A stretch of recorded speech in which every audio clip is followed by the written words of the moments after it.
For most people fleeing conflict, persecution, or environmental disaster, survival is the key priority. This can mean many refugees have no access to banks or financial services, creating challenges ahead.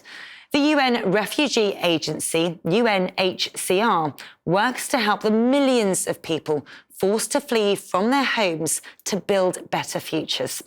To find out more, I'm joined now by the CEO of UK for UNHCR, Emma Cherniavsky. Emma, firstly, thank you so much for joining us. Talk to us, give us some context about the numbers of people who are displaced globally and why those numbers are rising.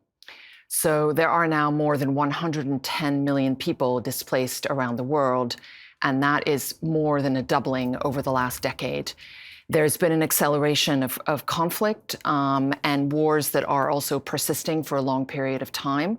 So, for example, the Syrian conflict, which has generated millions of Syrian refugees who are living now in all over the world.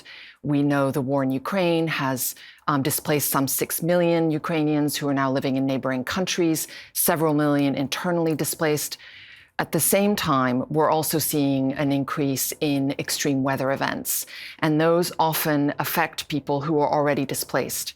So in February of this year, there was the big earthquake in Turkey and Syria, and so I think the growing needs and this acceleration of conflict really means that the world has to act, and more solutions urgently need to be developed. When you say that there are, environmental disasters or people caught up in conflict, what are the most immediate needs for those people?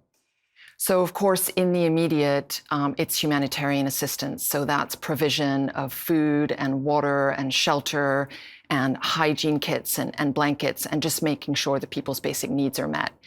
Increasingly, the preferred model is to do that through cash assistance, because that enables people to buy what they need.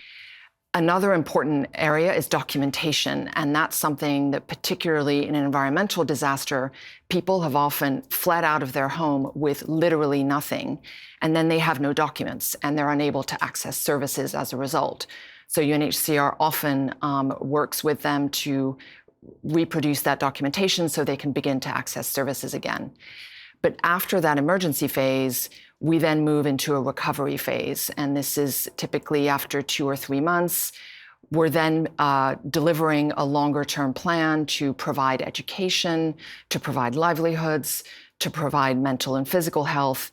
And this is in partnership with many other UN agencies, many international NGOs, and many local organizations and implementing partners that we work with on the ground in these countries.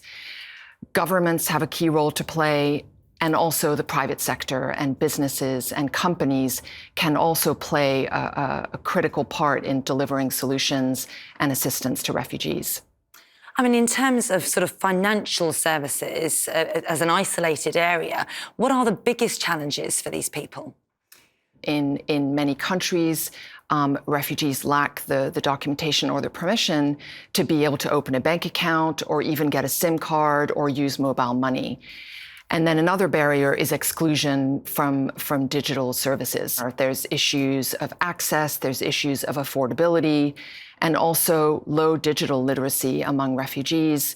And so a lot more needs to be done to help refugees, educate them about online safety, about misinformation, about scams and fraud, and to help them be able to access the digital economy. You touched on it earlier, but what would you like to see happen over the next 5 years?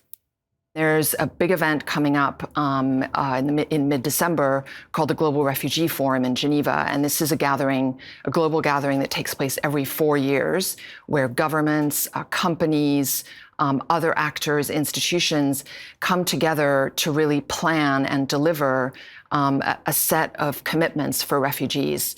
And so there are specific areas in connectivity. So there's definitely an opportunity for companies to join us at the Global Refugee Forum and in 2024 and beyond to be part of these pledges and these plans to deliver real solutions and a step change for refugees to be able to access financial services and the digital economy. Emma Cherniavsky, thank you so much for joining us. Thank you. Thank you very much.